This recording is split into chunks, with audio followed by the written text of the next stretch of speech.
ሰላም ጤና ይስጥልን ውድ ሀበጋር መርሃ ግብር ተከታዮቻችን ይህ ሀበጋር የተሰኘው መርሃ ግብር ነው። ይህ መርሃ ግብር ከደበበ ኃይለ ገብርኤል የህግ ግብር በመተባበር ከአርት ቲቪ ጋር ወደ እናንተ የሚቀርበው መርሃ ግብራችን ነው። ለዛሬ የመወያያ ርዕስ አድርገን ወደ እናንተ የቀረብነው በኢትዮጵያ እየተካሄዱ ያሉ የትጥቅ ትግሎች ዘላቂ ዲሞክራሲ ስርዓት መገንባት አያስችሉም በሚል ርዕሰ ጉዳይ ላይ ይሆናል። ምሁራኖችም ይህን ርዕሰ ጉዳይ መነሻ በማድረግ ክርክር የሚያደርጉ ይሆናል። በስተቀኝ በኩል የሚገኙት አቶ ሰለሞን ተፈራ ይባላሉ። በኢትዮጵያ እየተካሄዱ ያሉ የትጥቅ ትግሎች ዘላቂ ዲሞክራሲ ስርዓትን መገንባት አያስችሉም የሚለውን ሐሳብ ደግፈው የሚከራከሩ ሲሆኑ አቶ ሰለሞን የትምህርት ደረጃቸውን ስንመለከት የመጀመሪያ ዲግሪ በስነ ዜጋ፣ ሁለተኛ ዲግሪያቸውን ደግሞ በፖለቲካል ሳይንስ ሰርተዋል። በኢንተርናሽናል ጆርናል 6 አርቲክሎችን አዘጋጅተዋል። በተለያዩ ኢንተርናሽናል ኮንፈረንሶችን የጥናትና ምርምር ጽሑፍ አቅርበዋል።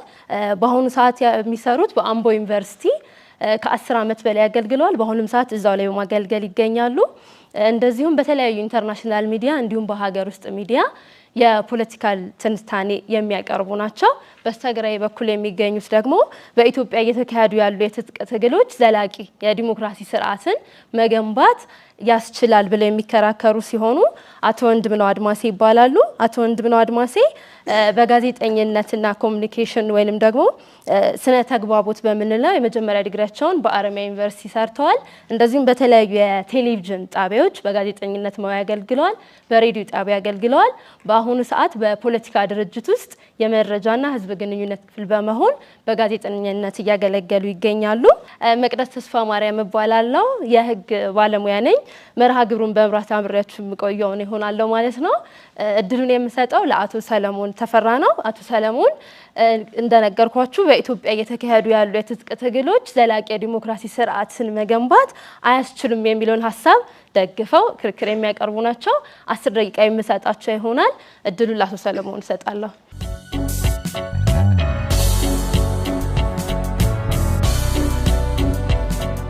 የማቀርበው ሐሳብ ኢትዮጵያ ውስጥ እየተካሄደ ያለው የትጥቅ ትግል ዘላቂ ዲሞክራሲን ግንባታ ላያመጣ ይችላል የሚል ሐሳብ ደግፌ የሚከራከር ይሆናል።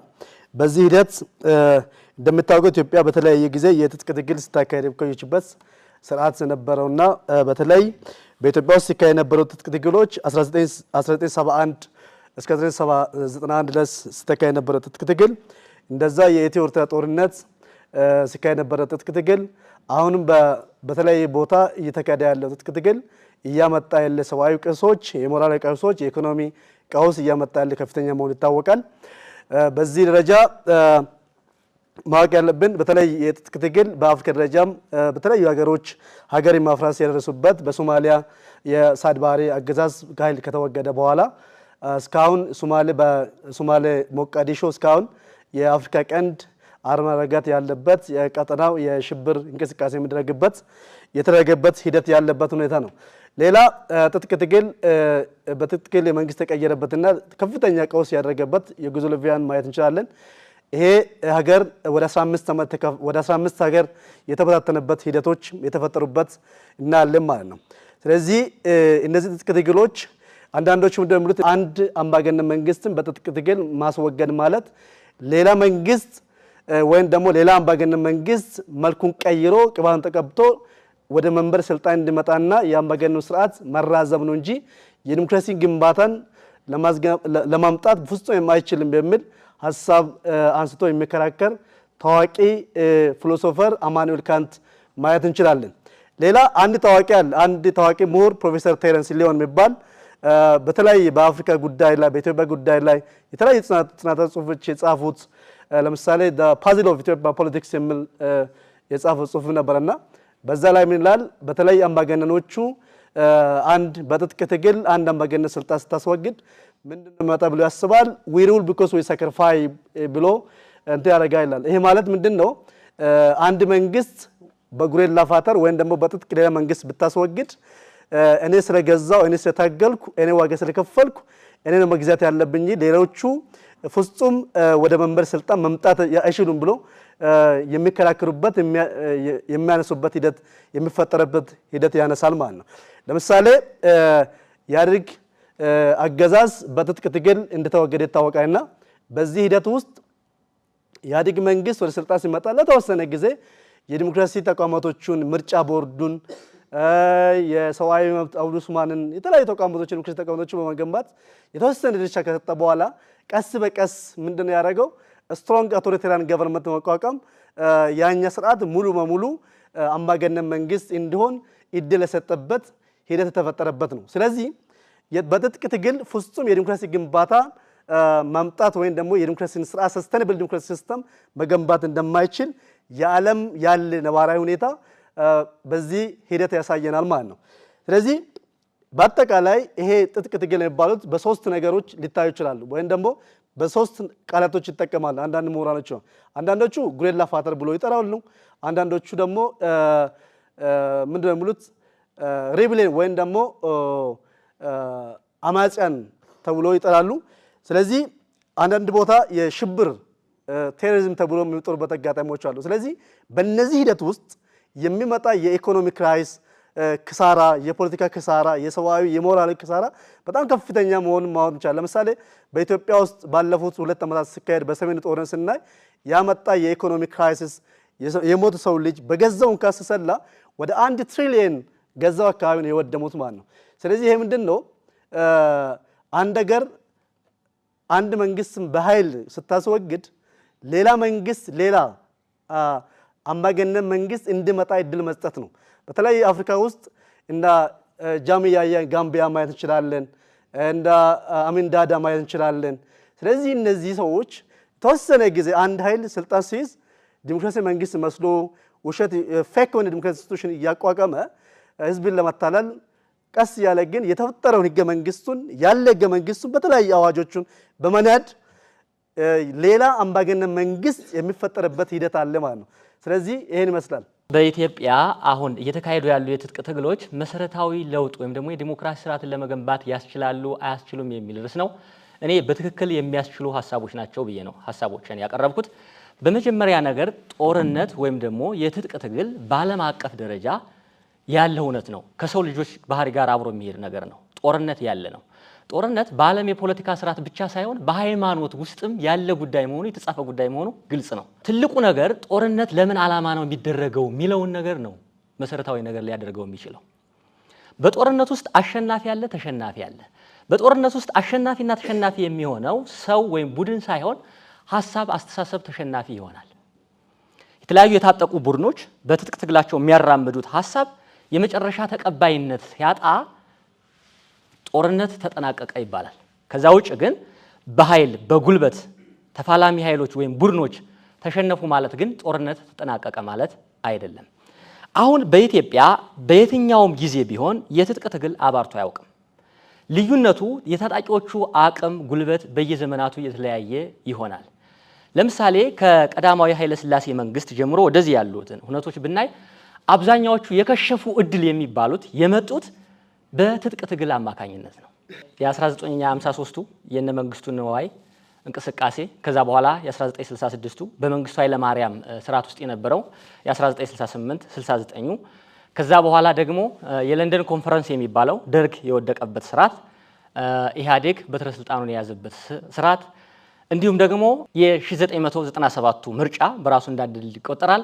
አሁን 2010 2008 2009 እስከ 11 ድረስ የተለያዩ የማህበረሰብ ክፍሎች በተለይም በጉል የሚጠቀሰው በአማራ አካባቢ ፋኖ ተብሎ የሚጠራው በኦሮሚያ ክልል ደግሞ ቄሮች ያደረጉት ትግል ባንድም በሌላም በትጥቅ ትግል የታገዘ ወይም ደግሞ ይነስም ይብዛም የጥይት ድምጾች የነበሩበት ነው። በተለይም በሰሜን ምዕራብ ኢትዮጵያ በኤርትራ በረሃ አካባቢ የነበሩት ታጣቂዎች በዚህ የሚጠቀሱ ናቸው። በኋላ አርበኞች ግንቦት ሰባት ለአንድነትና ለዲሞክራሲ ንቅናቄ ይመስለኛል በፊት አርበኞች ግንባርና ግንቦት ሰባት ተብሎ የነበሩ ኃይሎች ባንድም በሌላም የትጥቅ ትግል ያካሂዱ ነበር። እንዲሁም ደግሞ የኦሮሞ ነጻነት ግንባር ኦነግ የሚባሉት ሰራዊቶች በተለያዩ ሁነቶች የትጥቅ ትግሎችን ያፋፍሙ ነበር። በአጠቃላይ በትጥቅ ትግሎች ስርዓቶች ይለወጣሉ። ወደ ትጥቅ ትግል በመሰረታዊነት ነገር የሚያስገባው አንድ ስርዓት በህገ መንግስት ደረጃ፣ በስርዓት ደረጃ፣ በመዋቅር ደረጃ የተዛባ ሲሆን ነው። በኢትዮጵያ የተደረጉ ማንኛውም ትግሎች የዚህ ውጤቶች ናቸው። በመጀመሪያ የትጥቅ ትግሎች በኢትዮጵያ እየጎመሩ የሚሄዱት ከትንሽ ሰዎች ተሰልፈው ከትጥቅ ትግል ወደ ህዝባዊ አብዮትነት ያድጋሉ። አብዮት ምሁራኖች እንደሚሉት ወደ 4 አይነት አብዮት ነው ያለው። የፖለቲካል አብዮት የተወሰኑ ፖለቲካ መዋቅራዊ ሂደቶችን ለማስተካከል የሚደረገው፣ የልሂቃን አብዮት በልሂቃን በተወሰኑ ልሂቃን የሚመጣ፣ ታችኛውን የሀገሪቱ መሰረት የሚባለውን የህዝብ ማዕከል ያደረገ እንቅስቃሴ ሲጀምር ደግሞ ህዝባዊ አብዮት ይባላል። በመጨረሻ የብሉይ አብዮት የሚባለው የፖለቲካዊ ማህበራዊና ኢኮኖሚያዊ ስርዓቶችን ለመቀየር የሚደረግ ነው። አብዛኛዎቹ እነዚህ አብዮቶች ከትጥቅ ትግል የሚመነጩ ናቸው። ብዛት ያላቸው መሰረቶቹ የሚያሳዩት ወደዛ የሚሄድ ነው። በዚህ ምክንያት በኢትዮጵያ አሁን እየተደረጉ ያሉ የትጥቅ ትግሎች አሁን ያለውን መሰረታዊ የመንግስት ባህሪ የተረዱ እንቅስቃሴዎች ናቸው።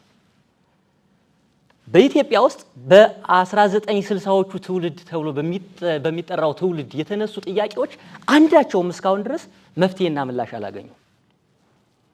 በዋናነት እናንተ የምታውቋቸው ጥያቄዎች ስለሆኑ ለአብነት ያህል እኩልነት በጾታ በሌላም በሃይማኖትም በዘርም የሌለበት እኩል ስርዓት ይመስረት፣ ዜጎች የነጻነት መብታቸው ይከበር፣ ሁሉን አካታች መንግስት ይቋቋም፣ ህዝባዊ መንግስት ይቋቋም የሚሉ ጥያቄዎች ናቸው።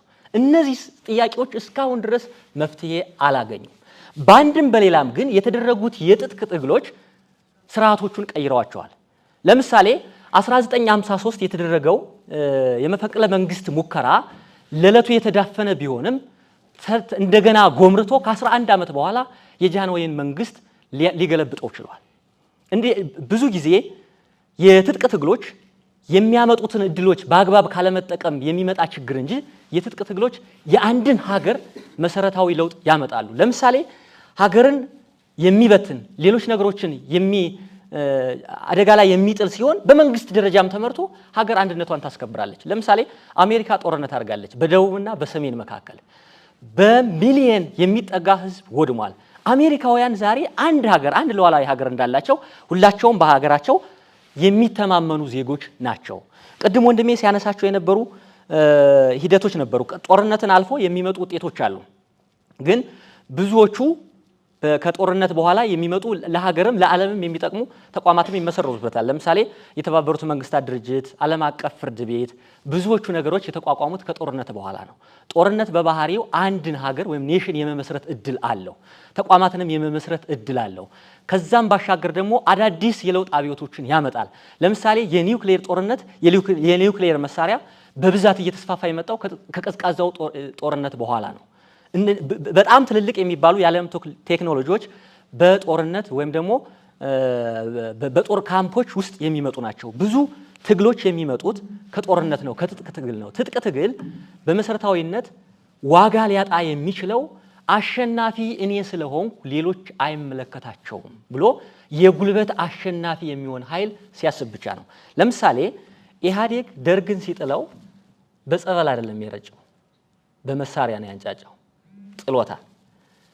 ግን የኢህአዴግ ስርዓት የወደቀበት መሰረታዊ ችግሩ አንድን ማህበረሰብ ነጥሎ ያንን ማህበረሰብ ተሸናፊ ነው ብሎ ስላሰበ ያንን ማህበረሰብ የሚያጠቃበትን በግልጽ ለመናገር አማራንና አንድን ሃይማኖት ለማጥቃት በሚል ስትራቴጂዎችን ስለነደፈ እንጂ ሁሉን አካታች መንግስት የመሰረተ ቢሆን ኖሮ በአሁኑ ስርዓት ኢትዮጵያ የተስተካከለ ስርዓት ይኖራት ነበር። አሁን ያለውም ስርዓት በተመሳሳይ የመጣው በህዝባዊ አብዮት ነው፣ በህዝባዊ እንቅስቃሴ ነው፣ በትጥቅ ትግል በተደገፈ ህዝባዊ አብዮት ነው የመጣው። ግን ከውስጥ የመጣ ስርዓት በመሆኑ ራሱን ለማየት እና ነገሮችን ለማስተካከል ፍላጎትም ባህሪም የሌለው በመሆኑ እንዲህ አይነት ችግር ሊከሰት ችሏል።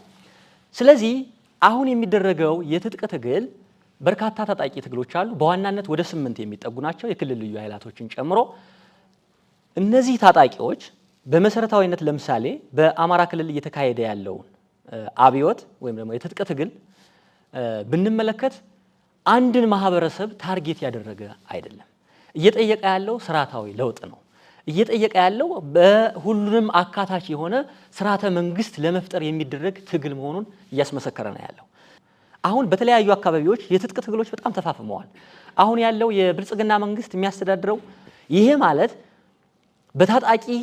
በታጣቂዎች አቅም ብቻ የመጣ እድል ሳይሆን ማህበረሰቡ በኢኮኖሚ፣ በሰላም፣ በአንድነት በብዙ ነገሮች መናጋት ውስጥ ከፍተኛ አዘቅት ውስጥ ስለገባ ይህንን ስርዓት በትጥቅ ትግል አማካኝነት እየታገለው በመሆኑ ነው።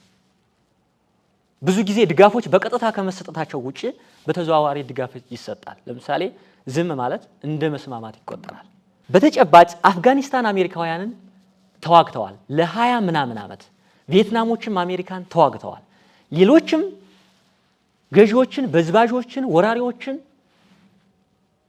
ተዋግተዋል፣ አሸንፈዋል። ያሸነፉበት ምክንያት የሚያካሂዱት ጦርነት የፍትህ ስለሆነ ነው፣ የአንድነት ስለሆነ ነው፣ ሀቅ ያለው ስለሆነ ነው። ስለዚህ በኢትዮጵያ የሚካሄደው የትጥቅ ትግል የሀገር አንድነትን የሚያስጠብቅ፣ በህዝብ ውስጥ ሰላምን የሚያመጣ፣ የጎሳን ስርዓት ለአንዴና ለመጨረሻ ጊዜ የሚነቅል፣ በህዝቦች መካከል መተሳሰብን መፈቃቀድን የሚያመጣ፣ በዘረኝነትና በኮታ የሚገኝን ገንዘብ የሚያወድም፣ በሙስና የሚንጠራራ ጉቦኛል ለአንዴና ለመጨረሻ ጊዜ የሚቀብር የትጥቅ ትግል ስርዓት እየተካሄደ ነው። ሰዓቴ ስላለቀ ነው። አመሰግናችኋለሁ።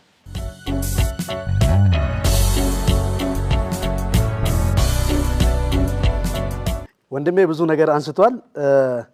በተለይ በትጥቅ ትግል ዲሞክራሲ ስርዓትን መገንባት ይቻላል፣ ይሄ ደግሞ የዓለም ነባራዊ ሁኔታ ያሳያል ብሎ ያነሳው ጥያቄ ላይ በዚህ አጋጣሚ በትጥቅ ትግል የተሻለ ዲሞክራሲ ስርዓትን የገነቡ መጨረሻ ባገኙ እድል ላይ ቢነግሩኝ በጣም ደስ ይለኛል። ሌላ የአፍሪካ ህብረት፣ የተባበሩት መንግስታት ድርጅቶችን በዚህ ተቋቋሙ የሚለው ላይ እንደውም እነዚህ ተቋማቶች በጣም በከፍተኛ ሁኔታ ትጥቅ ትግል የሚያወግዙ በዚህ አካሄድ ወደ ስልጣን የሚመጡት እርምጃ የሚወስዱበት በግልጽ የራሳቸው ቻርተር ውስጥም ያስቀመጡበት ሂደት አለ ማለት ነው። ለምሳሌ የአፍሪካ ህብረት ብትወስዱ አፍሪካ ህብረት አንድ ሀገር ላይ የሆነ ትጥቅ ትግል አንስቶ የሚዋጋ በትጥቅ ትግል መንግስት ያስወገደ ቡድን ከአፍሪካ ህብረት ቻርተር ሙሉ በሙሉ ይወገዳል ማለት ነው። ስለዚህ በዚህ አካባቢ እንዴት እንደተረዱም አላቅም። ሌላ የዓለም ነባራዊ ሁኔታ ያሳያል ብሎ ያነሳው ለምሳሌ ሊቢያን ውሰዱ። ጋዳፊ ሙሐመድ ጋዳፊ በትጥቅ ትግል ነው ከስልጣን የተወገደው። አሁን ሊቢያ ሁለት ሀገር ነው፣ አንዷ ሴኔባራ ነው ያለው፣ አንዷ ዋና ከተማ ሊቢያ ነው ያለው ማለት። ሁለቱም በከፍተኛ ሁኔታ የተዋጉ ኦልሞስት የሊቢያ ዜጎች ከ30% ከሀገሪቱ የተፈናቀለበት ሂደት አለ ማለት ነው። ሌላ የየመን ማየት እንችላለን። የመን የአገዛዙ በትጥቅ ትግል ከተወገደ አሁን ወደ 10 ዓመት ሆኗል። ነገሩ እንኳን የተሻለ ዲሞክራሲ ስርዓት መገንባት አይደለምና ጠንካራ አውቶሪታሪ ስርዓት እንኳን መገንባት ያልተቻለበት የቀይ ባህር አካባቢ ከፍተኛ ቀውስ የተፈጠረበትና ከትናንት ጀምሮ አሜሪካን ያካተተ ከፍተኛ ውጊያ የተካሄደበት እንደውም እነዚህ በትጥቅ ትግል የሚመጡት ወይ የመንግስት ገልበጣ ለሀገሪቱ ብቻ ሳይሆን ለቀጠናም ጭምር ለዓለም ጭምር ስጋት የሚሆኑበትና ይሄን ደግሞ የተባበሩት መንግስታት ዩናይትድ ኔሽንስ ሴኩሪቲ ካውንስል በቻርተር ውስጥ ያስቀመጠና እነዚህን ትጥቅ ትግሎችን በከፍተኛ ሁኔታ የሚያወግዝበት ሂደት አለ ማለት ነው። ሌላ የሶማሌ ማየት እንችላለን። ሳድ ባሬ የተወገደ በትጥቅ ትግል ነው።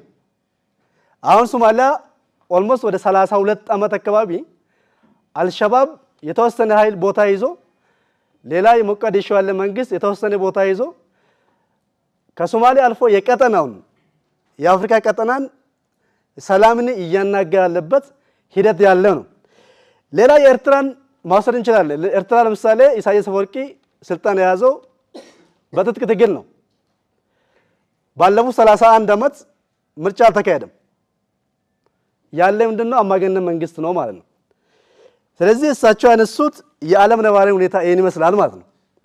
ዲሞክራሲ መንግስት መገንባት አይደለምና የተረጋጋች ሀገር ማምጣት እዛች ሀገር ዜጎች ተረጋግተው የሚኖሩበት ሂደት ለመፍጠር እንኳን አስቸጋሪ የሚሆንበት ሂደት የሚፈጠርበት ኮንሲኩዌንስ ወይም ደግሞ ውጤት ያመጣል ማለት ነው። ሌላ በኢትዮጵያ ውስጥ ባለፉት ዓመታት ከኃይለ ሥላሴ ጀምሮ የደርግ ስርዓት ኃይለ ሥላሴ ስርዓት የተወገደ በትጥቅ ትግል ነው። ኃይለ ሥላሴ ስርዓት ከተወገደ በኋላ ደርግ ስርዓት ስልጣን ይዟል። ከዛ የስልጣን ከያዘ በኋላ ምንድነው የመጣው? ምናልባት እዚህ ጋር አዲስ አበባ የሬቴር ወይም ደግሞ ቀይ ሽብር ሰማያት ባንታ አለ። ያን ሁሉ የበላ ዜጎችን የበላ ምሁራን የበላ ፖለቲካ ፓርቲዎችን የበላ ንብረትን የወደመ ትጥቅ ትግል ነው ማለት ነው። ሌላ አንድ ወንድም ልጠይቅ የሚፈልገው ነገር አሁን ለምሳሌ በአማራ ክልል እና በኦሮሚያ ክልል የሚካሄዱ ትጥቅ ትግሎች አሉ። ፋኖ የሚባለው ለምሳሌ ደባ ገባ እንበል፣ የኦሮሞ ነጻነት አዲስ አበባ ገባ እንበል። ሁለቱም አደም ያደረገኝት ምንድነው? ሁለቱም ጋር አዲስ አበባ አስተዳድራሉ። ስለዚህ ይሄ ምንድነው የሚያሳየው? ለምሳሌ ጦርነቱ አሁን የብልጽግና ፓርቲና የአማራ ክልል ፋኖ መሃል እየተካሄደ ያለው፣ በአንድ በኩል ደግሞ ከኦሮሞ ነጻነት ሰራዊትና ከኢትዮጵያ ገዢ ፓርቲ ጋር መንግስት ጋር የተካሄደ ጦርነት መሆኑ ይታወቃል። ይሄ ስርዓት ቢወርቅ እንኳን ጦርነቱ ምን ይቀይራል? ቀጥታ ከነዚህ ታጣቂዎች መሃል ሆናል ማለት ነው። ማንና ማን? ፋኖና የኦሮሞ ነጻነት ሰራዊት መሃል ሆናል ማለት ነው። ስለዚህ በምን አይነት ካልኩሌሽን በምን አይነት ሂሳብ ይሄ ነገር ሊያመጣ እንደሚችል አይገባኝምና ሌላ በሰሜኑ ክፍል ለምሳሌ የሰሜኑ ክፍል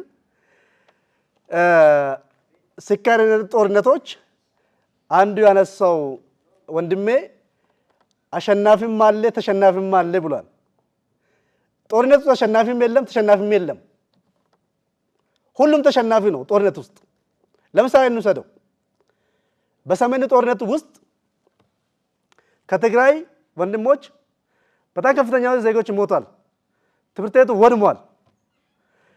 በዚህ ከኢትዮጵያ መንግስት ደግሞ ከፍተኛ የኢኮኖሚ ክራይሲስ ደርሷል። ሁለቱም አሸናፊ ሳይሆኑ ተሸናፊ ናቸው። የወደመ ንብረት የማን ነው? በጋራ ያፈሩት በጋራ ያገኙት ንብረት ነው የወደመ ማለት ነው።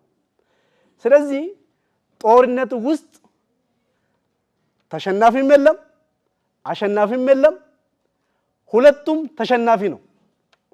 ስለዚህ በዚህ ብንገነዘብ ጥሩ ነው። ሌላ ወንድም ያነሳ ነገር ትጥቅ ትግል ዘላቂ ሰላምን ድህነትን ያመጣል ብሏል።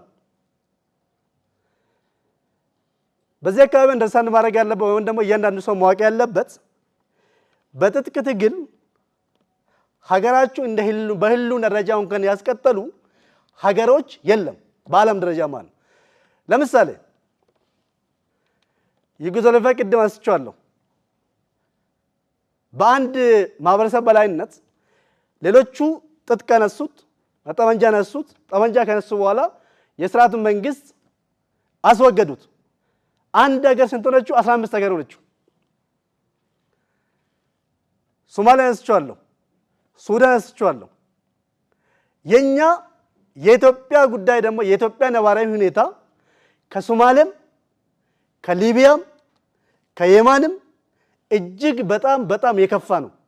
በትጥቅ ትግል ስርዓትን እንቀይራለን፣ በትጥቅ ትግል የዲሞክራሲ ስርዓትን እናመጣለን ብለን ካሰም እጅግ የከፋ ነው። ለምን እጅግ የከፋ ልነግራችሁ። ለምሳሌ ሶማሌ ክልል ሶማሌ ሞቃዲሾ እዛ ያለ ማህበረሰብ አንድ ቋንቋ የሚናገር ማህበረሰብ ነው። አንድ እምነት ያለ ማህበረሰብ ነው። አንድ ሳይኮሎጂካል ሜካፕ ያለ the same ሳይኮሎጂካል ሜካፕ ያለ ማህበረሰብ ነው። ኢትዮጵያ ውስጥ ግን 80 ብሔር ብሔረሰቦች ናቸው ያሉት። ስለዚህ 80 ብሔር ብሔረሰቦቹ 80 ጦርነት እንዲፈጠር ኢትዮጵያ ውስጥ ያደርጋል ማለት ነው። ሊቢያ ውስጥ ከተፈጠረ ምንድነው ማለት ቅድም አንስቼዋለሁ። ለምሳሌ የወገን ነፃ አውጪ ግንባር አለ፣ ጋምቤላ ነፃ አውጪ ግንባር አለ፣ በዛ ቅማንት አለ። ኢትዮጵያ ውስጥ ራሱ ትጥቅ ትግሎች እኮ እያካሄዱ ያለ ትጥቅ ትግሎች ከ10 በላይ ነው። ጥቃቅንም በደረጃው እንኳን ቢለዩ ማለት ነው። እነዚህ ሁሉ የተለያየ ግብ አላቸው፣ የተለያየ ዓላማ አላቸው። የተለያየ ግብ ያለው የተለያየ ዓላማ ያለው ማህበረሰብ እንዴት አድርጎ ነው ኢትዮጵያን የተሻለ ዲሞክራሲ ሊያስገነባ የሚችለው? በየትኛው ካልኩሌሽን ውስጥ? ስለዚህ ምናልባት ትጥቅ ትግሎቹ አሁን እየተካሄዱ ያሉት ቅማቱ ወደ አዲስ አበባ ይምጣ፣ የሚዋጉት ጋምቤላ ነፃ አውጪ ወደ አዲስ አበባ ይምጣ፣ ኦነግ ወደ አዲስ አበባ ይምጣ፣ ፋኖ ወደ አዲስ አበባ ይምጣ፣ ሁሉም አዲስ አበባ ላይ ዋግ ወደ መሳሰው ይጋዋጉ ሳይሆን ምናልባት ከሆነ በስተቀር እነዚህ ኃይሎች አንድ ሀገር እንኳን መኖር ያቀታቸው አይደለምና አንድ ቤተ መንግስት በፍጹም መኖር የማይችሉ ናቸው። ስለዚህ በዚህ ብንገነዘብና ያለውን ሐሳብ ይሄ ነው። አመሰግናለሁ። አቶ ሰለሞን በርካታ ነጥቦችን አንስተዋል። ግን ያነሷቸው ነጥቦች ከኔ ጋር የሚመሳሰሉ ናቸው ወይም ደግሞ ያልኳቸውን በተቃራኒ ነው ያሏቸው። የሚደረጉ የትጥቅ ትግሎች መሰረታዊ ለውጥ የሚያመጡት በዋናነት የትጥቅ ትግሎቹ የሚደረጉት ሀገርን ለማጽናት እንደ ሀገር ለማጽናትና ህገ መንግስታዊ ስርዓታዊና መዋቅራዊ ችግር ያለበትን ስርዓት ለማስወገድ የሚደረግ ትግል ከሆነ ነው እንጂ አንድ ቡድን በበላይነት ለመግዛት የሚያደርገው ትግል ከሆነ እሱ እስከ መጨረሻው ድረስ ህዝብንም ሀገርንም የሚያጠፋ እንጂ ውጤት የሚያስገኝ አይደለም። በተጨባጭ ግን አሁን በኢትዮጵያ እየተደረገ ያለው ትግል ለምሳሌ አንድ አካባቢ የሚደረግ ትግል የሆነን አካባቢ መያዝ አለብኝ በኃይል ለማለት የተደረገ ትግል አይደለም። ወይም ደግሞ አንድን ማህበረሰብ እንዲህ አድርጌ እገዛለሁ ለማለት ወይም ደግሞ ለመግዛት የሚደረግ ትግል አይደለም ነው ያለው። ሊቢያን ሶማሊያን አንስተዋል። በነገራችን ላይ ኢትዮጵያ ውስጥ 80 ብሔር ብሔረሰብ ስላለ 80ው ብሔር ብሔረሰብ ሁሉ በየቡድኑ ተቧርኖ ጦርነት ይገጥማል ማለት አይደለም። ተመሳሳይ አንድ ነገር ስለሆነ አንድነት ያለው ነው ማለት አይቻልም። ለምሳሌ ሶማሊያ ለዚህ ምርጥ ምሳሌ ነች። በሃይማኖታቸው ተመሳሳይ ናቸው፣ በቋንቋቸውም ተመሳሳይ ናቸው። ግን እሱ እንደጠቀሰው 3 ወይም 4 አካባቢ ናቸው እስካሁን በሽብር እየተናጹ ያሉ ሀገሮች ናቸው። ተመሳሳይ ስለሆናችሁ አንድነት ይመጣል ማለት አይደለም። ሊቢያም እንደዚሁ በተመሳሳይ ናት። ለሶማሊያ መፍረስ ዋነኛው ምክንያት የኢትዮጵያ ወረራ ነው። ሶማሊያ በእብሪት ተነስታ ኢትዮጵያ ላይ ያደረገችው ወረራ ሀገሪቱን እንድትበታተን አድርጓታል። ዋና መሰረቷ እሷ ነው። በሊቢያ የሚገኙ ታጣቂዎች እያንዳንዳቸው ሊቢያን እንደ ሀገር አቁመን የጋራ የሆነ መሰረት ይኑረን ሀገራችን በአንድነት እናጽና የሚሉ ታጣቂዎች አይደሉም በሊቢያ ያሉት። እነሱ ያሉት ሀገሪቱን በታትነን የየራሳችንን ግዛት ማቆም አለብን የሚሉ ታጣቂዎች ናቸው። ይሄ ማለት በኢትዮጵያ ውስጥ የሚካሄዱ የትጥቅ ትግሎች ለምሳሌ አሁን አንድ ቡድን ለምሳሌ የአማራ ፋኖ አማራን እንደ ሀገር አረጋለሁ ቢል ከትግልነት አልፎ ወደ ጦርነት ይቀየራል። ለምሳሌ ደቡብ አሜሪካኖች የባሪያ ስርዓት መቀጠል አለበት፣ ስለዚህ ይሄ የባሪያ ስርዓት ካቆመ የኛ ህልውና ይናጋል በሚል የባሪያ ስርዓት እንዲቆምላቸው ከሰሜኖቹ ጋር ተዋግተዋል። የራሳችን ስርዓት እንመሰርታለን፣ ኮንፌዴሬት ሆነን እንቀጥላለን ነው ያሉት። ሰሜኖቹ ደግሞ ዩኒየኒስት ሆነን ሀገራችን በአንድ እናቆማለን ብለው ጦርነት አካሂደው ነው ወደ አንድ ያመጡት። ስለዚህ ዋናው ያለው የትግሉ መሰረት ነው። በኢትዮጵያ አሁን እየተካሄደ ያለ ትግል ሀገሪቱ ህዝብን ሁሉን አካታች የሆነ ስርዓተ መንግስት ይኑር፣ በቋንቋ በብሔር በነገድ የተከፋፈለች ሀገር የትም ልትደርስ አትችልም፣ ከሱ ነፃ የሆነች ሀገር መኖር አለባት የሚል ሐሳብ ነው የተነሳው። ስለዚህ ለምሳሌ አሁን ያለው ስርዓት እንደዚሁ እየቀጠለ ከተለያየ ሰዎችን እያፈሰ ጦርነት ሀገሪቱን ብድር ውስጥ እየከተተ እየተዋጋ የሚሄድ ከሆነ በአንድም በሌላም ያለም አቀፍ ጫና ይመጣና ሀገሪቱን እናስከብራለን የሚሉ ኃይላት ይሳተፉበታል ጦርነት ውስጥ። ከዛ በኋላ በሀገሪቱ ያሉ ማዕድናት እየተዛቁ ይወጣሉ፣ ጉሪያቸው ለዜጎቿ መቀበሪያ ይሆናሉ። ሊቢያ የሆነችው እንደዛ ነው። የጋዳፊ እብሪት በመንፈራፈሩ ምክንያት ሌላ የውጭ ጠላት ኢንቫይት ተደርጎ አገሪቱ እንድትበዘበዝ ሆኗል።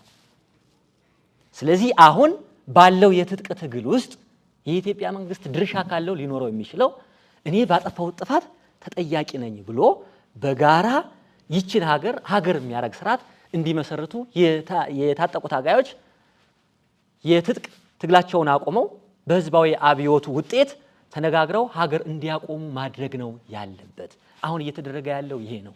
ከዛ ውጭ ግን እሱ ያለው ስጋት የጠቀስኩት ስጋት ይመጣል። መቼ? አሁን ይሄ መንግስት ስርዓታዊ መንግስት እንደሆነ የዜጎችን እኩልነት የሚያከብር መንግስት እንደሆነ አድርገን ካሰብ፣ ሰላም ወዳድ መንግስት እንደሆነ አድርገን ካሰብ፣ ሀገሪቱ አሁን የተረጋጋች መንግስት እንደሆነች አድርገን ካሰብ ይሄ የተሳሳተ ነው። ለምሳሌ አሁን በሚካሄደው ጦርነት እኔ አባቴ ከሞተ 2 ሳምንት ምናምን ነው የሚሆነው። የገደለው የመከላከያ ሰራዊት ነው። እኔ እሱን ቀብሬ ነው የመጣሁት። ይሄ ጦርነት የሰዎችን ህይወት አይበላም አያጠፋም ማለት አይደለም። ነገር ግን ይሄ ስርዓት እስከቀጠለ ድረስ ስርዓቱ ችግር ያለበት ስርዓቱ ነው እስከቀጠለ ድረስ ኢን ሚሊየንስ ነው የምናልቀው። ስለዚህ አሁን የሚካሄዱ የትጥቅ ትግሎችን መመርመር ያለብን ምንድነው ይዘውት የተነሱት መሰረታዊ ሐሳብ የሚለውን ነው ማየት ያለብን። ቀይ ሽብርን በተመለከተ የጃንሆይ ስርዓት ከተወገደ በኋላ የትጥቅ ትግል በብዛት አልነበረም። ለምሳሌ በራሱ ውስጥ የነበሩ ኃይላት የተበሉት በራሱ መንግስቱ ኃይለማርያም በወሰደው ጥርጣሬ ነው። ለምሳሌ 1969 እነ ጄኔራል ተፈሪ በንት የሚባሉት አካላት ሲገደሉ የስርዓቱ የደርግ ስርዓት አባል የነበሩት አካላት ናቸው የተገደሉት። በኋላ የነበሩ የትጥቅ ትግል የሰላማዊ ታጋዮችን እያደነ ቀይ ሽብር በሚል ራሱ ጦርነት ፈጥሮ መግደል ሲጀምር ላለመሞት ኢህአፓን ጨምሮ እነ ኢዲዩ ሌሎች ታጋዮች ህወሓትም ሌሎችም ታጋዮች ተፈጠሩ እንጂ መጀመሪያ የደርግን ስርዓት በትጥቅ ትግል እጥለዋለሁ ብሎ የተነሳበት ቡድን አልነበረም። አመሰግናለሁ።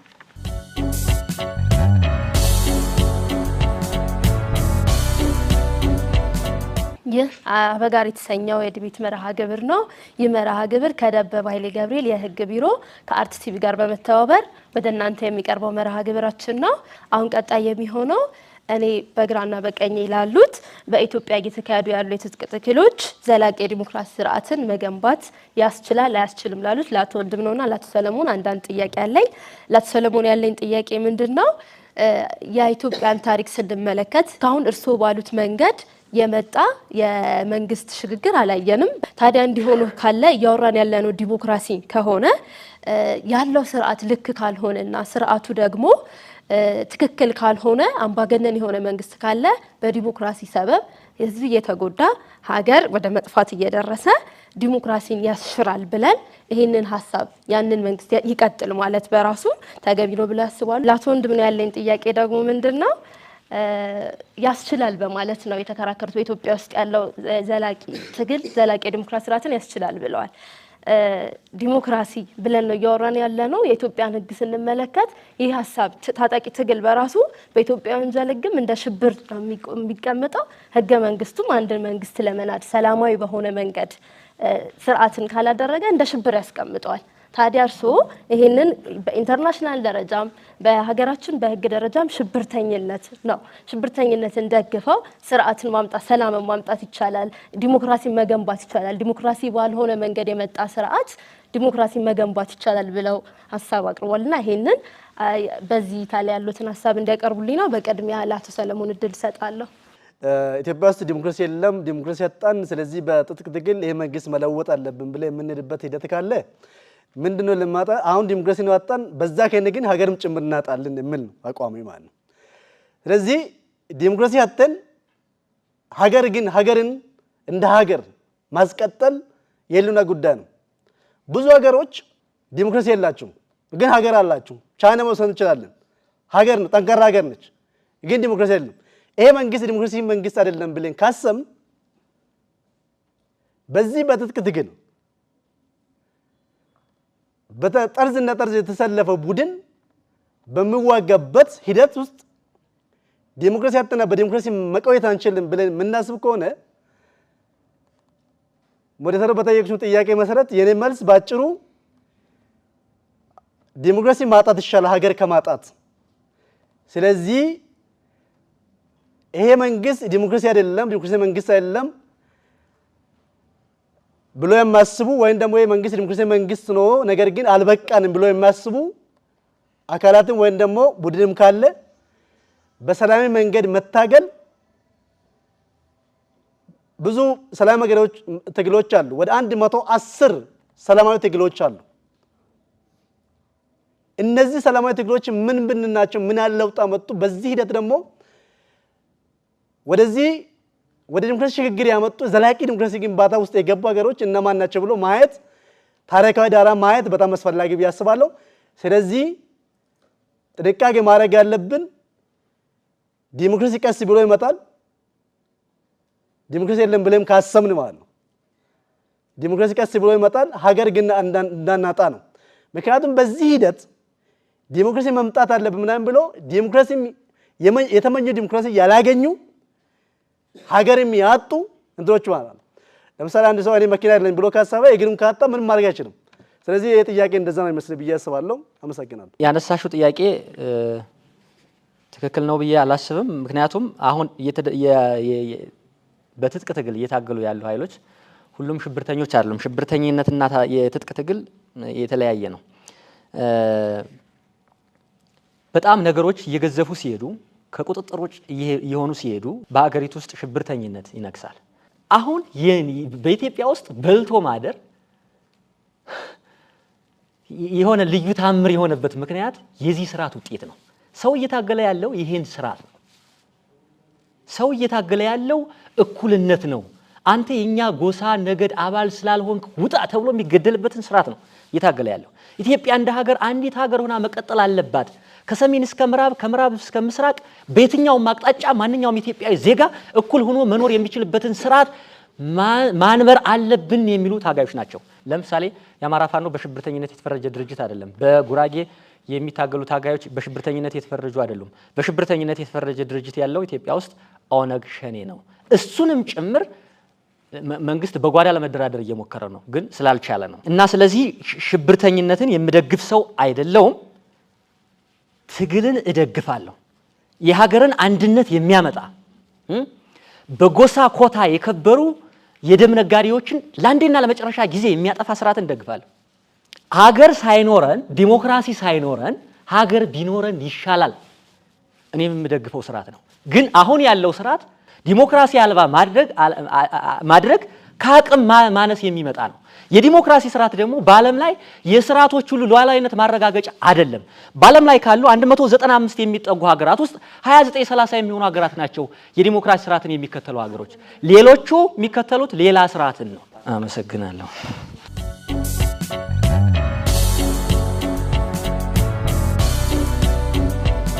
ቀጣይ የሚሆነው ምንድነው? ለታዳሚዎቻችን ጥያቄ ይላለው 4 ሰው እድል ሰጣለው። እሺ ሶስና እባላለሁ ከአዲስ አበባ ዩኒቨርሲቲ።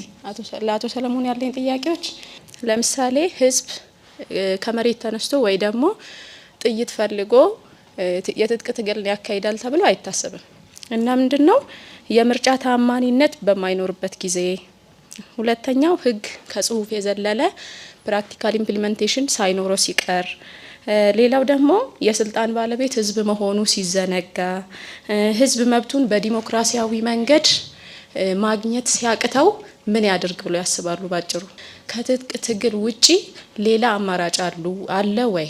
እሺ ስሜ ላቀው እባላለሁ ከኮተቤ ትምህርት ዩኒቨርሲቲ የመጣሁ ነኝ። እኔ ጥያቄ ለአቶ ሰለሞን የምጠይቀው ጥያቄ አንድ ህዝብነቱ ቀርቶ ጥያቄ ሲጠይቅ ጥያቄውን የሚጠይቀው አካል ጥያቄ ጠይቆ ለጥያቄው መልስ መስጠት ሳይሆን እሱን ወደ ማሰር ከተሄደ፣ እንዲሁም ደግሞ የእምነት ተቋማት ብዙ ሰዎች ሲገደሉ ለነሱ ምንም አይነት ምላሽ ካልተሰጠ ይህንን ሀገር መንግስት አለ ልንል እንችላለን ነው ይህን ጥያቄ። ስለዚህ በዲሞክራሲ መልክ ካልሆነ ደግሞ የግድ ትግል አያስፈልገውም ወይ የሚል ጥያቄ ነው። ማሮ እባላለሁ። ኢትዮጵያ ውስጥ በምን መንገድ ነው እስካሁን ድረስ የዲሞክራሲ ግንባታ የተገነባው የሚለውን ጥያቄ በደንብ ስናይ አሁን ሀገራችን ካለው ወቅታዊ ሁኔታም እንዲሁም ከዚህ በፊት ከነበሩት መዋቅሮችም ስናይ ዲሞክራሲ መጥቷል ወይ ኢትዮጵያ ውስጥ ሰፍኗል ወይ? እንግዲህ በተለያየ ነገር ነው እንግዲህ ባለፈው አመታት በለውጥ ሂደቱ ላይ በነፍጥ ነው ኦሬዲ የመጣው ለውጥ የቄሮና የፋኖ ትግል ወይና ሀገራዊ ለውጥ አንጥቷል። ስለዚህ ይሄ የመጣው የዲሞክራሲ መንገድ ለዚህ ደረጃ ደርሷል። ስለዚህ ይህ አሻይ ሁኔታ የህዝቡ ጥያቄ የህዝቡ ትግል የዲሞክራሲ ትግል አንጥቷል ወይ? ያ የዲሞክራሲ ትግል ያመጣው ትግል ተመልሶ ሲዳፈን ወይም ጥያቄ የህዝቡ ጥያቄ ሲጨልም ወደ ምን ትግል ይገባል ብለው ያስባል? አሁን ጥያቄ በአማራ ክልል ስነድ የ5 አመታት ሁሉ በአደባባይ ነው ህዝቡ ያለው። አትግደሉኝ ነው፣ የህልውና ጥያቄን አክብሩልኝ ነው። ያልተጠየቀ ያልተሰራ ያልሞከሩት ነገር የለም። ያልጠየቀው ጥያቄ የለም። መንግስትን ሆነ አይደለም ጥያቄው የህልውና ትግል ይሟላልኝ ነው ጥያቄው የነበረውና ይሄ ሄዶ ይሄ ጥያቄዎች ሁሉ መጣው ይሄ ጥያቄው መጨረሻ ወዴት ይሄዳል ብለው ያስባሉ? የዲሞክራሲ ጥያቄዎች ለማምጣት አጠቃላይ ያ ጥያቄ የህዝብ ጥያቄ በምን መንገድ ነው መምጣት ያለበት? ምንስ ያልተጠየቀ ጥያቄ ነበር? መጨረሻውስ ምን ሊሆን ይችል ነበር ብለው ያስባሉ? ስለዚህ የትጥቅ ትግልን ከየት ይመጣል ብለው ያስባሉ? ስሜ ብርቱካን አለ ይባላል ከኮተቤ ትምህርት ዩኒቨርሲቲ። እኔ መጠየቅ የምፈልገው አቶ ሰለሞን ነው። ሀገር ከምናጣ ዲሞክራሲ እንጣና ዲሞክራሲ ቀስ ብሎ ይመጣል የሚል ነጥብ አንስተው ነበር መጨረሻ ላይ። ሀገር በዲሞክራሲ ከሆነ የምትመራው ዲሞክራሲ ሲጠፋ ሀገር የማትጠፋበት መንገድ ወይ ምክንያት ምንድነው? እና ደግሞ ዲሞክራሲ ቀስ ብሎ ይመጣል ካልን በዲሞክራሲ የተበላሸ አሰራር ምክንያት ምን ያክል ህዝቦችን ካጣን በኋላ ነው ዲሞክራሲው ቀስ ብሎ የሚመጣውና የተስተካከለ ስራ መስራት የሚችለው? አመሰግናለሁ። አመሰግናለሁ። ጌታዬ ይባላለሁ። እኔ ለአቶ ወንድሙ መጠየቅ የምፈልገው መጀመሪያ ሲጀምረው አካባቢ በጦርነት ሀገር መገንባት እንችላለን የሚል ሀሳብ አንስተው ነበርና አንድ ሀገር ላይ ጦርነት ካለ እንዴት ነው ሀገርን መገንባት የምንችለው? የተለያዩ ኦርጋናይዜሽኖች መገንባት እንችላለን፣ ኢንስቲትዩሽኖች መገንባት እንችላለን የሚል ሀሳብ አንስተውና ይሄን ካለ እንዴት ነው ሀገርን መገንባት የምንችለው? አንድ ሀገር ላይ ጦርነት ካለ ምናልባት ለስልጣን ተብሎ ወንበር ላይ ለሚቀመጡ ነገሮች ባለስልጣናት ላይ ለነሱ ለውጥ መጣ የሚሉ ሀሳቦችን ከሆነ አይዶን ነው በምን ክራይቴሪያ እንደተረዱት። ስለዚህ የግልጽ እንዲሆንልኝ ነው። እንዴት ነው ለውጥ የሚመጣው የምንችለው? እንዴት ነው አገርን መገንባት የምንችለው? ኦርጋናይዜሽኖችን የተለያዩ ተቋማችን መመስረት የምንችለው ነው። አመሰግናለሁ። ወንድሜ ነህ የማቀርበው ጥያቄ እንግዲህ በዓለም ላይ የተለያዩ ጦርነቶች ከባድ የሚባሉ ጦርነቶች በተለይ የቀዝቃዛው ጦርነት የተካሄደባቸው በዓለም ላይ የተካሄዱ ጦርነቶች ከባዱ የሚባለው አንዱ እሱ ተብሎ ሊጠቀስ ይችላል።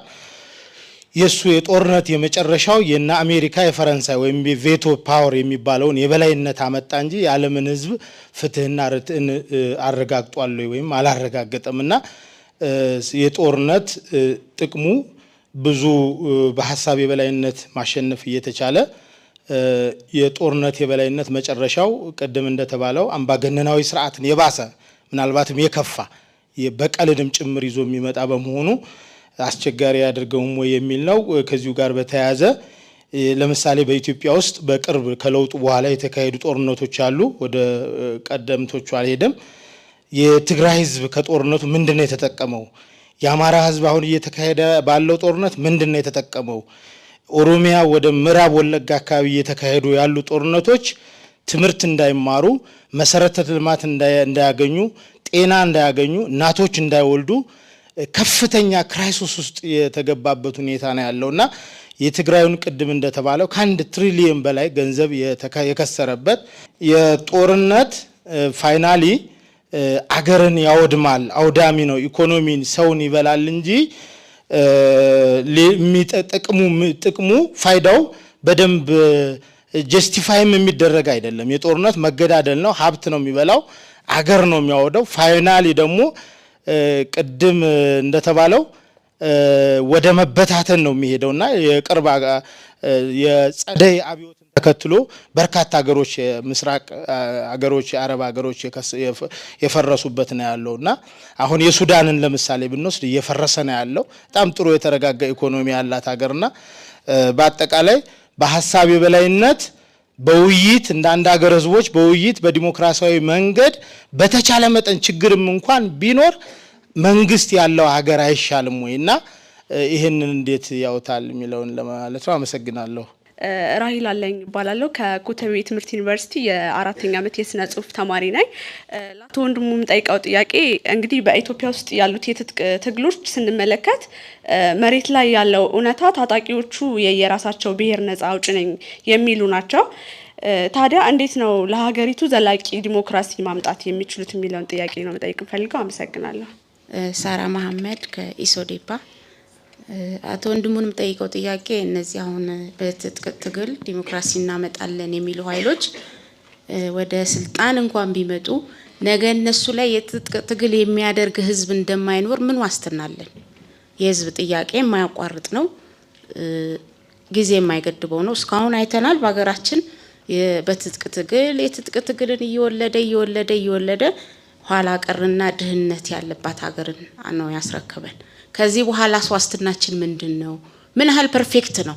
ያሁን የትጥቅ ትግል አድራጊው ኃይል ወደ ስልጣን ቢመጣ በዲሞክራሲ ሀገር ገነባለው የሚለው ምን ያህል ፐርፌክት ነው ብለው ያስባሉ? እንደኔ በዲሞክራሲ የሚያምን ህዝብ ለመፍጠር ነገሮችን በውይይት የሚያምን ህዝብ ትውልድ መፍጠር አይሻለን? እሱም ይሻለን ይመስለኛል። አመሰግናለሁ። በጣም ጥሩ ጥያቄዎች ናቸው የተነሱት። በተለይ እነዚህ ጥያቄዎች ጠቅለል አድርጌ በአንድ ቋት ውስጥ ነው መለስ ሞክራለሁ።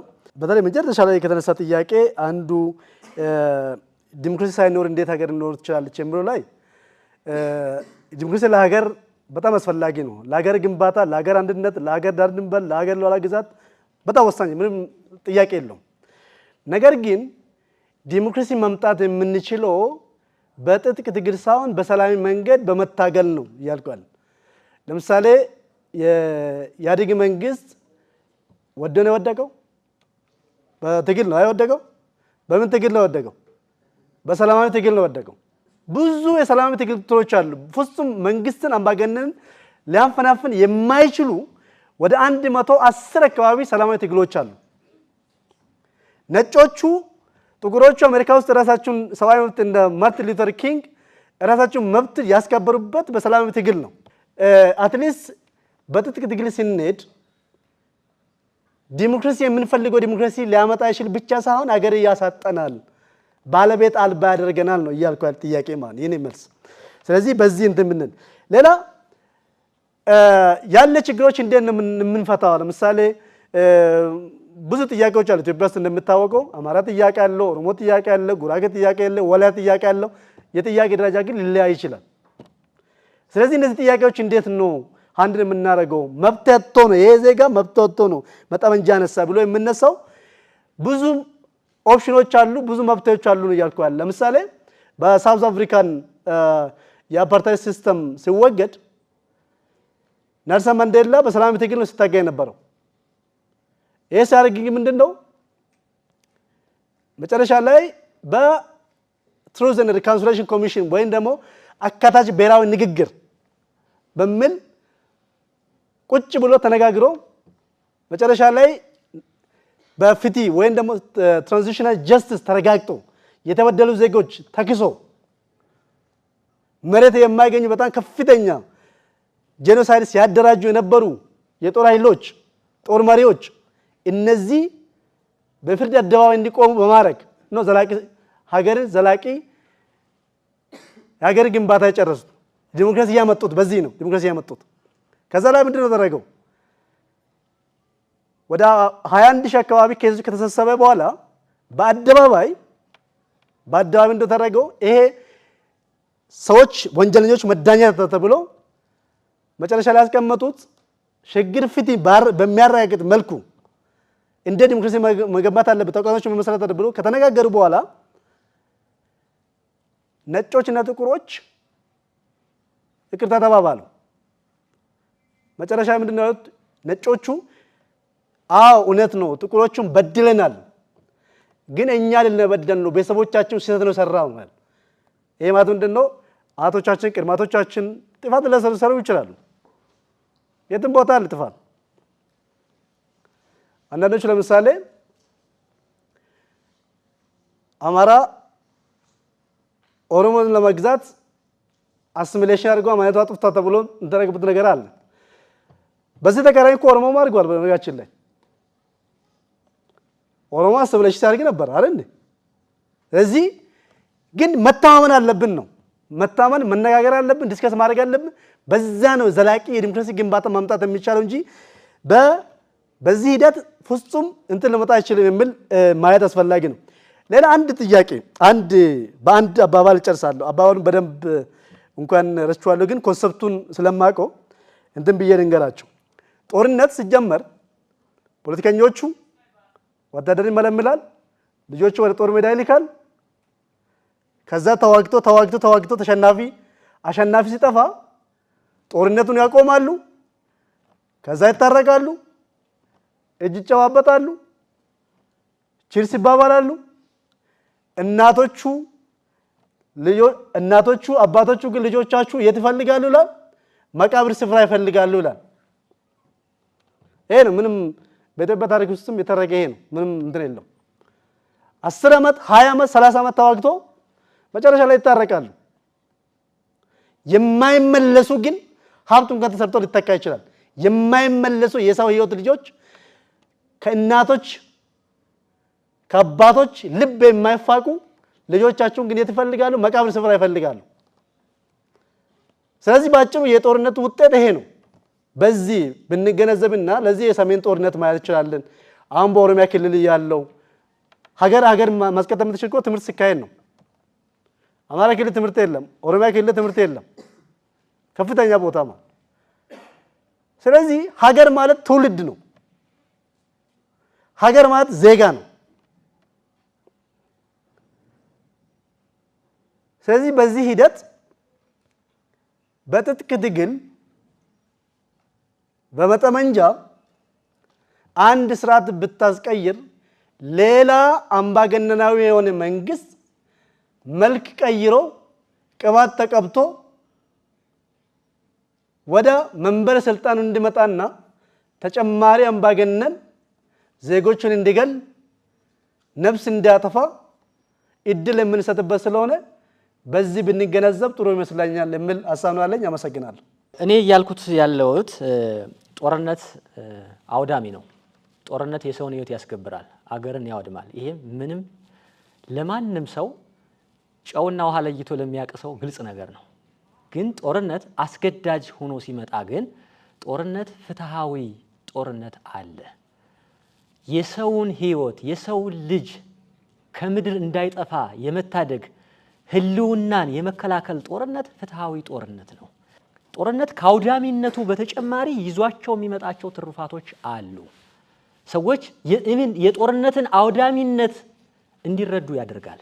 ጦርነትን ተከትለው የመጡ ጦርነትን እስከ ዘላለሙ ሊያመክኑ ይችላሉ ተብለው የታሰቡ ተቋማት ወጥተዋል ነው። የተባበሩት መንግስታት ድርጅት፣ የአፍሪካ ህብረት፣ ሌሎች ተቋማት ጦርነትን ያወግዛሉ እያለ ነበር። አዎ ጦርነትን ያወግዛሉ።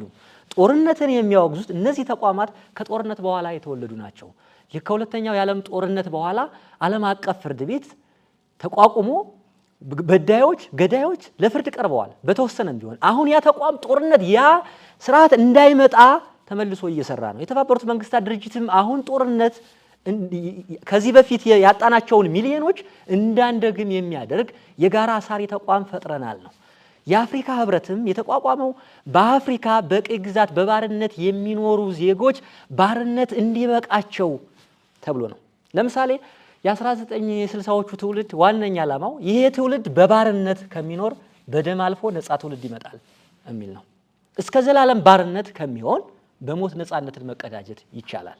ጌትዬ ያነሳልኝ ጥያቄዎች ጦርነት እያለ እንዴት ሀገርን መገንባት ይቻላል፣ በጦርነት ውስጥ ሀገርን መገንባት እንዴት ይቻላል ነው። በመሰረታዊነት ጦርነት ሀገርን የሚያስገነባ አይደለም። ጦርነትም የሚመጣው ሀገር የማትገነባ ሆኖ ሲገኝ ነው።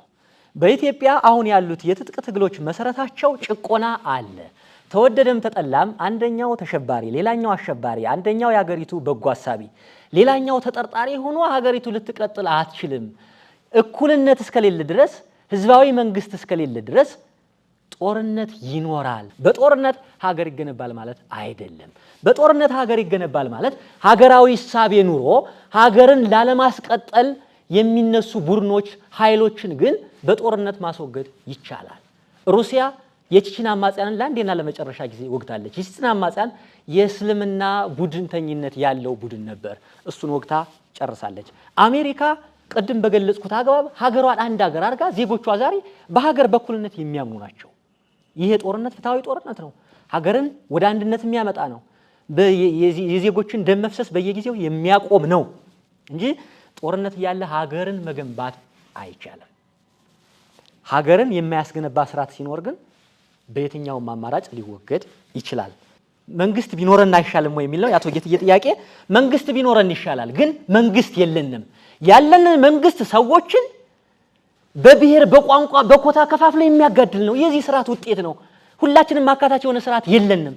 ጠቅላይ ሚኒስትሩ እኮ የሽግግር መንግስት ያስፈልጋል ሲባል የሽግግር መንግስት ከጃንሆይ ጀምሮ ሲጠየቅ የነበረ ነው። ጉንጭ አልፋ ነው። እናንተ ኋላ ቀሮች ናችሁ፣ እንዴት እንደሚከድም አታውቁም ነው ያሉት። ስለዚህ በዚህ ሁኔታ ምን አይነት ሀገር ምን አይነት መንግስት ኑሮን ነው እንዲህ አይነት መሸፋፈን የምንሰጠው? በነገራችን ላይ የምንሰጠው መሸፋፈን የብዙ ንጹሃንን ሞት እያፋጠነ ነው። የደርግ ስርዓት በዓለም ሉዓላዊ ምናምን ሲሉ የነበሩ ሰዎች ብዙ ዜጎችን አስጨርሰዋል። ኢህአዴግን ከኢህአዴግ መንግስት ውጭ ላሳር የሚሉ ሰዎች ብዙ ዜጎችን ዋጋ አስከፍለዋል።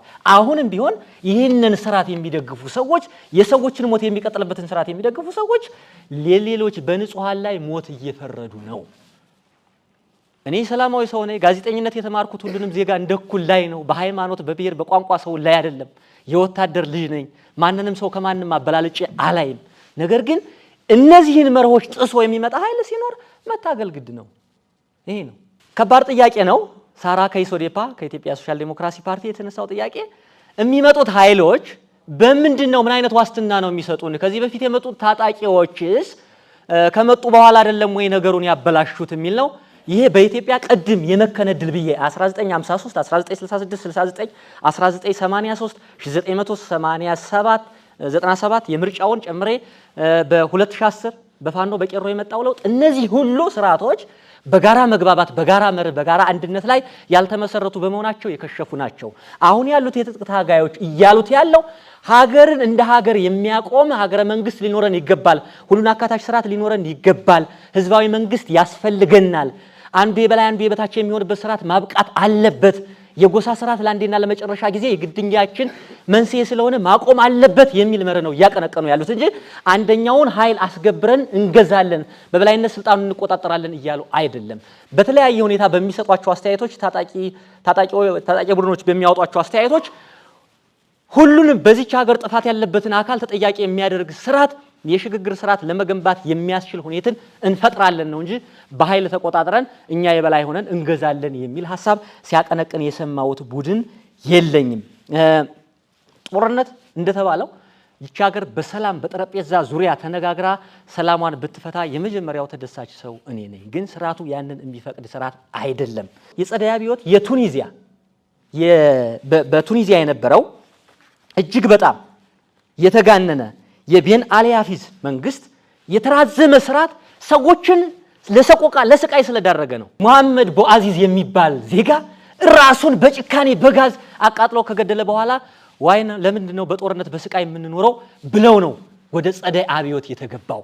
በኢትዮጵያ እነዚህ ሁሉ መከራዎች ሲፈናቀሉ የነበሩ ሰዎች ሲታረዱ የነበሩ በጅምላ ሲቀበሩ የነበሩ ሰዎች ምሬት ነው አሁን ይሄን ወደ ትጥቅ ትግል ያስገባው እንጂ ትከሻው የጦርነት የመሳሪያ ማንገቻ የሚወድ ህዝብ ስላለ አይደለም። አመሰግናለሁ። ያልመለስኩት ጥያቄ ያለ አይመስልኝም።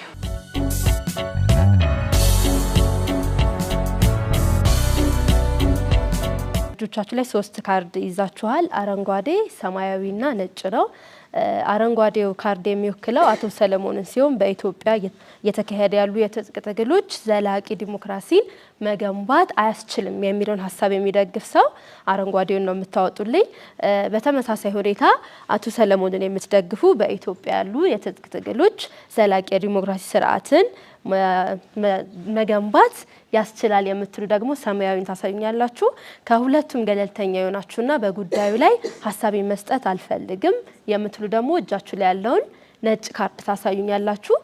ስታወጡ ቆጠራ ስለሚደረግ ከፍ አድርጋችሁ እስኪ ቆጥሩ እንድትጠብቋቸው እየጠየቅኩኝ፣ በመጀመሪያ አቶ ሰለሞንን አያስችልም የሚለውን ሀሳብ የምትደግፉ አረንጓዴውን ካርድ በማሳየት እንድትተባበሩን እጠይቃለሁ።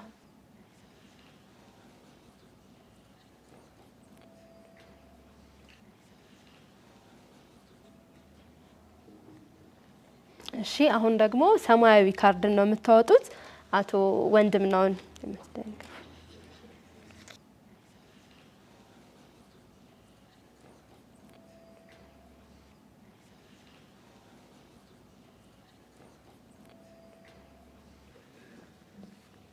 ቀጣይ የሚሆነው ነጭ ካርድ የያዛችሁ ሰዎች በጉዳዩ ላይ ምንም አይነት ሀሳብ አስተያየት የለኝም፣ ገለልተኛ ነኝ፣ ድምጽ መስጠት አልፈልግም የምትሉ ሰዎች ነጭ ካርድ እጃችሁ ላይ ስላለ እሱ ማሳየት ትችላላችሁ።